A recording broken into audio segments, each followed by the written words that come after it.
Championship is back this year, kicking off their first fight card this Friday, 10th of January at 2 South African time. It is one Friday Fights 93, live from Lumpini Bangkok Stadium in Thailand. And I'll be doing a full breakdown video up next in Fighting with Friends.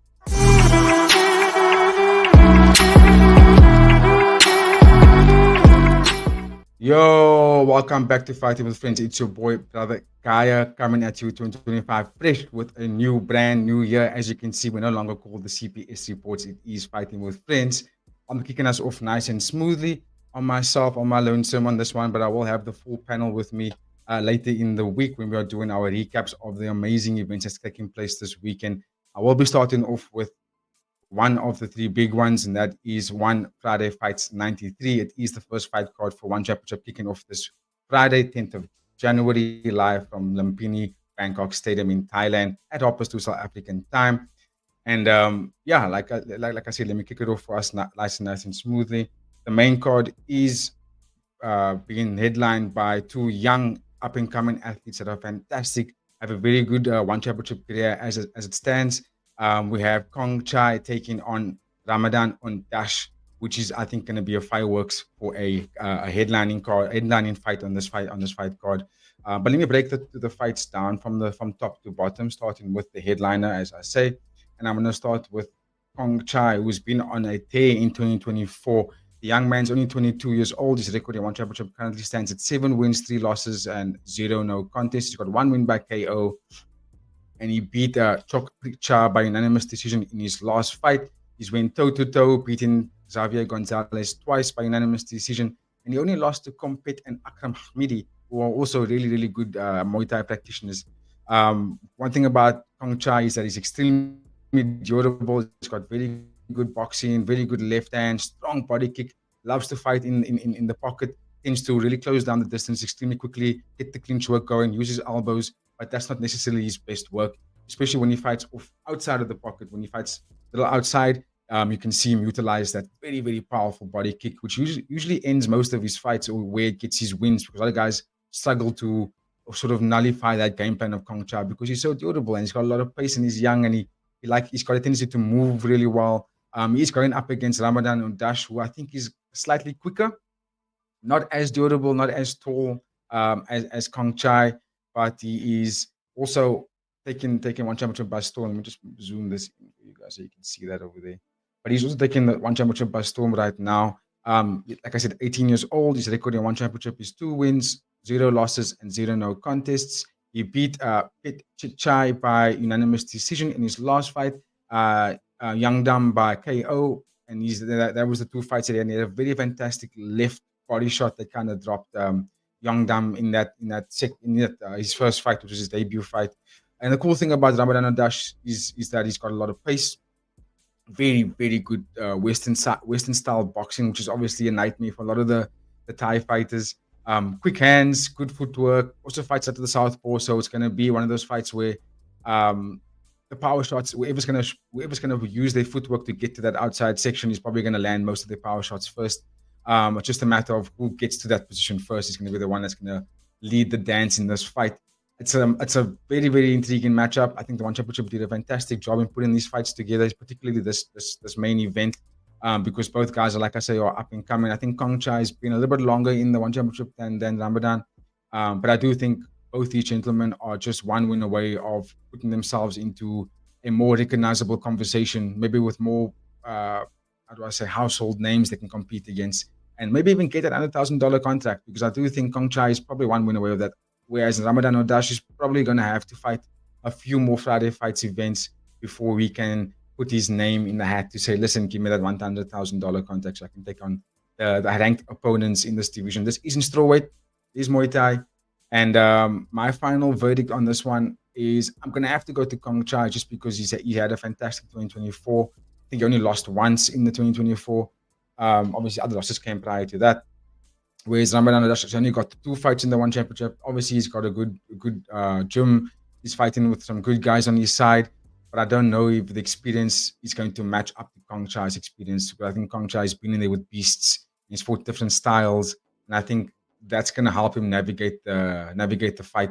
He's obviously going to try to be on the front foot. I think the fight's going to start like that, where Kongchai is going to go immediately onto the front foot, start off fast, and kind of put the pressure on Ramadan to force him to make decisions. And I think that's going to be the tail of the tape for most of the time. And I'm going to go with Kongchai.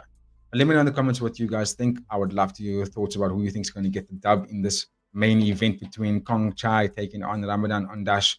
And yeah, let me know your thoughts and how they're going to get it done. And also, who do you think should be getting the fight? Who the winner should be getting next? But I'll also be doing a video on that after the event is finished. I'll do a post recap talking about who the winners of this event is going to go up against, or who they should go up against next. But we'll keep it moving. We'll keep it moving nice and swimmingly. We are going to move on to the co-main event, which is Warapon taking on Sona Sen. And again, another fantastic fight. This could have easily been the main event, to be quite honest with you, just because both guys also had a good 2024. I think Sona Sen a little bit better, especially in his last outing, this very recent one where he won by KO and put himself in a position again to ask for all the big names. I would have loved to have seen him fight against someone a little bit more established than Warapon, but Warapon, again, a very good matchup for anybody. So let me go into a little bit of details or some numbers for you for these two fighters. So Warapon, to my surprise, is only 22 years old. The guy looks like he's at least 40, but he's only 22 years old. Record in one championship is 2 wins, 3 losses, 0 no contests. He's got 1 win by KO. He's currently on a 2-fight losing streak, unfortunately. He lost to Anta Kasim, who, again, just completely bulldozes everybody. And then also losing to Panrit. That was his last 2 fights. He's taking on Sona Sen. Like I said, 28 years old. Record in one championship is 4 wins, 2 losses, 0 no contests. He's got 3 wins by KO, which is phenomenal. 1 win by TKO. And he's got 100% finishing rate in the one championship as it stands. He beat Pet Garfield by TKO in his last fight. He also beat Non-Taket by KO, which was a fantastic fight, by the way. Just high level kickboxing, which is translated over into Muay Thai. So he's got very quick hands. He doesn't necessarily have the most overwhelming kicks like most of the Muay Thai guys, but what Sona Sen does really well is his ability to close off the movement of his opponents. He cuts off the cage or the ring really well, and where you don't really have the most space for you to move out of his sort of offense. He's got fantastic footwork. His forward pressure is probably one of his most deadliest attributes. And if you pair that up with his kickboxing, that's why the guy has 100% finishing rate. Warapon also loves to go and get knockouts. Like I said, power puncher, likes to stay in close. Usually sets up most of his offense from low kicks. Then once he gets in close, he starts letting those hands go, let the elbows go. Sometimes looks for clinch work as well. But I think he might come up short in this fight. And I think how the fight's going to happen is that you're going to see Sona Sen dictate the pace. He's probably going to be a little bit more tentative in the first round. Try and see what Warapon's going to throw at him. Maybe even just put the pressure on to kind of force him to make decisions, to kind of give Sona Sen the exact readings that he wants to move the fight into his path. And it's the difficult style to stop, because if you look at Sona Sen's style, a lot of fighters fall to that pressure because it's constant and it's always forward moving. He doesn't really move backwards unless you kind of rocked him or rang his bell and you force Sona Sen to kind of retreat. That's when he moves backwards. But if you're not rocking him and you're not outstriking him, you can expect this guy to kind of put pressure on you for at least 15 minutes, 12 minutes, sorry. So I think Sona Sen is probably going to get the finish, maybe in the second round. If not second round, I think he gets a knockdown or knockout in the third round. Warapon is going to have to stand his ground and not get bullied, not get pushed back. He can't fight with the back foot. I don't want him to rely mainly on his body kicks to kind of counter the boxing. I think he should use elbows to counter the boxing. And like I said, if he finds himself getting pushed backwards, which Sona Sen is going to do, Warapon is going to have to obviously move a lot of lateral movement to get out of that space. So he gives himself a better chance to actually get away from that pressure. Again, exciting and intriguing matchup. Both guys looking to carry over their fantastic streak. Warapon obviously wants to but he wants to correct those 2-fight losing streak and go back into a winning path, where Sona Sen wants to maintain and put himself into that position to eventually climb that rankings and get a title shot. I think he's on his way, and there's a good chance for him to get that in 2025 because he's such an active fighter and he fights so regularly. I can see him competing enough to put himself in a title contention in 2025. So let me know in the comments what you think. I know Sona Sen is a household name, so I'd love to hear your thoughts about who do you think is going to get the dub. in that matchup. Okay, but for now we'll keep it moving to the next part on the fight card, where we see Memot. I hope I'm saying that correctly. Mamot taking on Satan Gong, who is making his one championship debut in catchweight 135 Muay Thai. And he's taking on, like I say, Memot, who is only 18 years old. His record in one championship is one win, zero losses, zero no contests. And that one win came by KO, beating Copter, who's also a power puncher by KO, like I say. And I think one of the best attributes of Mamot, apart from being younger and having the youth on his side and the energy to move, I do think his style is really good. He reminds me that much of Nabil Anane, not as tall, but tall enough to fight a very similar style. A lot of the guys that Mamot is taking on, I noticed, don't have the same kind of length that he has. They don't have his size either. So what happens is a lot of the guys are at a disadvantage when they fight him from the get-go because they're a lot shorter, so they have to get into that distance to kind of land something on him. Where Mamot, he uses the range really well, like Nabil. He knows how to tip. He sets up his left hands really well by switch stepping, and then it's one of the amazing things you can kind of see because when he switches, throws the opponent off guard, comes in the left hand, drops you, and he uses his length in that way phenomenally. When he gets into clinches, his elbows are just deadly to watch, and the speed on this young man is one of the things that makes him one of the hardest fighters to kind of prepare for. Like I said, he's young, he hasn't lost yet, so he's obviously gonna go into this fight being the sort of the aggressor, the bully, the this is my cage, I've been here, you haven't, this is your debut kind of thing. So this matchup is gonna be fantastic between the two young men. I'm gonna go with Memot just because I think he's vibrant, he's up there, he's on a momentum right now. The debutant in Satang Tong.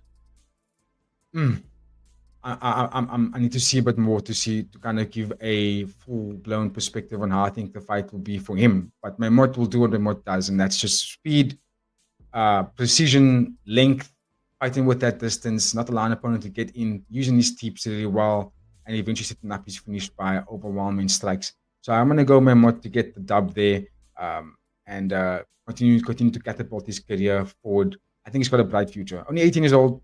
I do think that he's got a bright future in the one championship. But again, let me know in the comments. I don't want to give too much detail on that one just because when they have debutants, that speaks for itself. So we'll keep it moving. All right, the rest of the card. Oh, this is a fantastic fight. So we've got Yod Kitty taking on Toy Lin. And I'm excited for this one. Yod Kitty is on a 2-fight winning streak. He only got the 2 fights in one championship so far. And both those fights ended in a fantastic fashion for him, for Yod Kitty. So you had a fantastic 2024. Whereas Toy Lin fighting out of Myanmar, Burma. I like those fighters. I like how durable they are. I like how intense they are when they fight. They're very frightening guys to watch. They can put anyone off. However, one of their downfalls is that they have a tendency to take long. They take their time with their strikes, and what happens is it results in them losing because what happens is when they do start fighting, it's either too little too late. They start going usually in the third round, and at that point the fighter already had racked up the first 2 rounds, or in one championship they racked up predominantly of the fight already. So what that means then is that fighters like Toy Lin and Tanzin and Ulin Su and those guys, they take long to get the gears going, and then it results in them losing the fight. Not by knockout because they're so durable. They're extremely durable, but they just take a lot of damage by that point because they're not blocking and getting out of the way. They're just taking the shots and walking forward with the conditioning. But that doesn't look good for the judges. So for this fight, I would give more pace, walking forward and not necessarily looking for counters too much and relying on your over conditioning to win the fight. He can win the fight because then he's putting the pressure on and he's the one that's dictating the pace, which I think Yod Kitty is probably going to do. I think Yod Kitty is going to start extremely quickly because he knows that Toy Lin takes a while to get going. Probably try and get probably get 1 or 2 knockdowns within the first 2 rounds, and then he probably full sailing in the third round. Just stay safe, don't take the damage. You're probably going to win the fight. So it makes up for that kind of matchup. So we have obviously Yod Kitty in the one side that's going to look to put on a lot of pace on the fight, whereas Toy Lin's going to look to counter. But that countering game is a dangerous game to play because you're playing almost a possum role, and they rely on your opponent to kind of overextend, which is very risky. So that fight, that fight is hard for me to pick. I want to go with Toy Lin because I dig that style of the lightweight fighters, but I've watched almost all of the lightweight fighters last year lose because of that slow start. Hard to choose, eh? It's hard to choose. I'm gonna go with Yot Kitty. Yot Kitty to win the fight by unanimous decision. Because hard to knock out fighters like Twilin, even though he lost to Brazil in his last fight, but I think he lost by unanimous decision if I'm not mistaken. Let me just check that quickly. Twilin, he lost to Brazil by unanimous decision. Yeah, outclassed him, outstruck him in every round. And that's how I think this fight is going to play as well. I think Yot Kitty's just going to outstrike him by volume, and that's going to get him the W. But let me know in the comments what you think. I'd love to hear your thoughts. All the Burmese supporters, all the guys there. Please tell me a bit more about these guys. I'd love to hear your thoughts. I'm sure you know more about the fighters that's fighting out of Myanmar. So give me your thoughts. Give me your thoughts.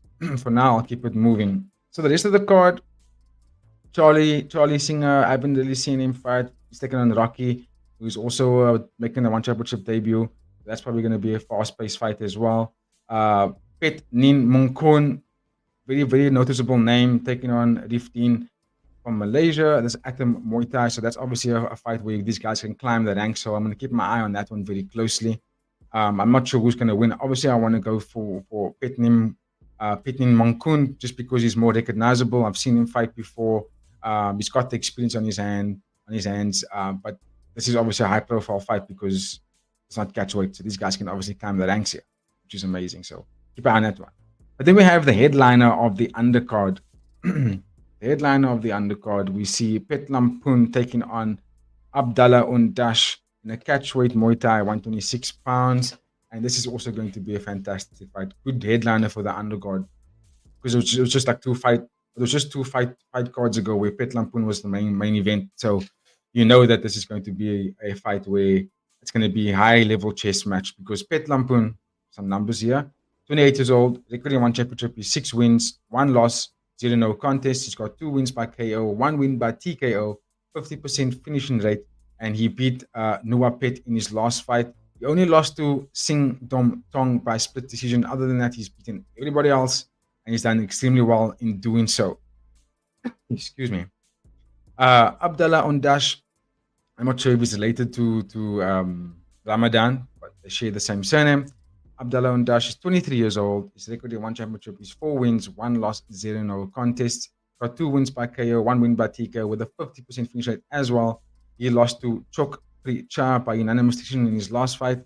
And before that, he was on obviously a 4-fight winning streak, beating some really cool names. So stylistically, what this matchup looks like is very similar to the one I was describing before this, when I was talking about Toy Lin and what's the kid's name? And Yod Kitty. Very similar kind of matchup because we got Pet Lampun, who is the more calculated kind of fighter, very pragmatic. He picks his shots really well, doesn't really overextend, doesn't push the pace that much. His strikes are usually, I think he significantly throws about maybe 2 or 3 that lands because he's very particular with it.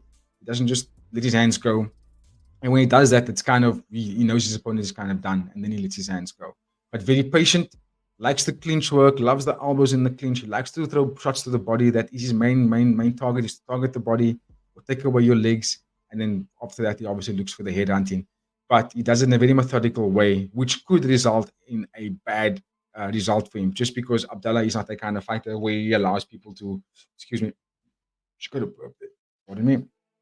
Abdallah Ondash doesn't necessarily allow his opponents to do that. He doesn't give you the opportunity to take your time with him and methodically break him down because of his style, his movement. It's very pacey, it's very forward, it's very front foot forward. Never really takes a step backwards. Throws a lot of volume, so he's striking from all kinds of angles and constantly. And he does this really well, which kind of makes the Muay Thai guys fold because the Muay Thai guys often have the tendency to back up and counter with body kicks. They counter with high kicks. They don't back up and then move laterally, maybe throw a jab out there, but get out of the corner, get off the ropes and then get back into the center of the ring. They have a tendency to throw a high kick or a body kick, which is a very powerful weapon to use, but it requires more movement to get to the target, which at that point, fighters like Abdallah could have thrown maybe 4 elbows at you already or even clinched you up or thrown like maybe a three punch combo and then in and off to a body and there you folding. You know what I mean? Because that style is one of those like Sana Sen as well. They wet blanket you, but not in the way the wrestlers do it in MMA, but they wet blanket you with strikes. They just stay on you the whole time, overwhelm you with strikes. When you try to move, they're closing off that section.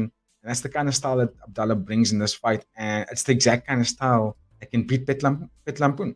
It's exactly the style that has beaten him in the past. When I mentioned that Sing Dong Tong beat Petlampun by split decision because of that movement, because of its style, and because of that overwhelming pressure that stays on you, it doesn't give you a chance to kind of back up. And I think that's how this fight's going to play out. I'm a big fan of Petlampun. I like how strategic and methodical he fights. It's one of the nicest things to watch. But the risk with that style is that you might end up losing a couple of rounds because you've taken too long to get going, and then you can find Abdallah, just pulling away minute by minute. I don't think Abdallah will knock Petlampun down. I think he wins the fight by unanimous decision. I think he outstrikes Petlampun by at least two or three strikes to one. I think that's how the fight's going to play out. But to be completely wrong, I'd love to hear your thoughts about this one because Petlampun is obviously an elite striker. He has proved it before. So it's difficult to obviously bet against him. But I've seen how he lost in the past. And the style that Abdallah brings is how he can actually lose. And for that, I'm gonna go with Abdallah Ondash to get the W. All right. On that note, gentlemen, let's keep it moving. I'm gonna zoom out a little bit more on. There we go. Because I'm just gonna slightly breeze over some of the fights that's gonna happen on this fight card, which I'm gonna be. Oh, there we go. I've zoomed out. Okay, so as you can see on screen, we have Tanenik Nayokata Sala taking on Andre, which is also catchweight Muay Thai. I haven't seen any of these two guys fight, but something about just these two photos make me feel like this is going to be one of those highlight reel kind of fights. Someone's going to go to sleep early in that one. Then we got two ladies that's fighting catchweight. It's a very, very small weight. So I'm keen to see the size here and see how this fight plays out. As you can see, Ran Longshu is debuting on this fight card, so don't know much about these two fighters, but I'm gonna pay attention anyway. And then the rest of the card is filled up with some cool MMA fights, so I'm looking forward to that as well. But in a nutshell, that is my time, ladies and gentlemen. Thank you for watching. If you've made it this far, don't forget to like, comment, share, and subscribe to our channel. It is Fighting with Friends. You will catch myself and the rest of the panel when we do our recap for the events that's taking place this weekend. So a little bit about that. We have there's also one, let me just pull this up here quickly. There we go. We have one Fight Night 27 Tang versus Abdullayev on Prime. That will also be taking place not this Friday, it'll be Saturday morning, if I'm not mistaken, at 3 a.m. That's 11th of January. So we'll be doing our preview, which will be coming out on Wednesday. That's the 9th of January. And then we also will be dropping the UFC's first card of the year, Fight Night, Mackenzie Dern taking on Amanda Ribas. You can catch that preview coming out also on the 9th of January. All right. I'm going to have to love and leave you at this point. And like I said, thank you for watching. You can help us get to our first 1,000 subscribers. I hope you had a fantastic end of the year of 2024, good festive period, and now we're taking on 2025. New name, new brand, new heights, new goals. And we try to get there the best we can. And with your help, when you like, when you share, you comment, and you subscribe, we get to our milestones. On that note, stay blessed, stay safe. I'll see you on the next one. Cheers.